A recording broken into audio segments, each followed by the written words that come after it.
मला तरी असं वाटतं की जवळपास 25 वर्षापासून आम्ही या सभागृहामध्ये आहोत आणि पहिल्या वेळेस अशा पद्धतीचं चित्र बघायला मिळत आहे.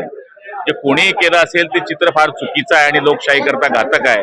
आणि मला तरी असं वाटतं की अशा करणाऱ्यांवर कठोर कारवाई अध्यक्षांनी करण्याचं आश्वासन सभागृहामध्ये दिलेलं आहे आणि त्यांच्यावर कठोर कारवाई करावी अशी माझी स्वतःची सुद्धा मानसिकता आहे. आमदारांबरोबर जे कार्यकर्ते येतात, पास दिले जातात, त्या संदर्भातला अहवाल पोलिसांनी खरं तर अध्यक्षांकडे दिला होता. सुरक्षेसंदर्भात कसं पाहता या ठिकाणी?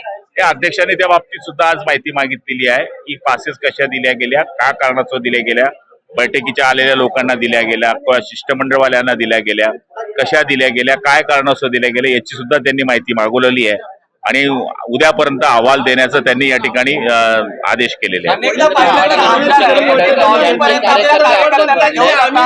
आतमध्ये लॉबीमध्ये फोटो सेशन होतं. कुठेतरी सुरक्षेचा प्रश्न निर्माण होतो.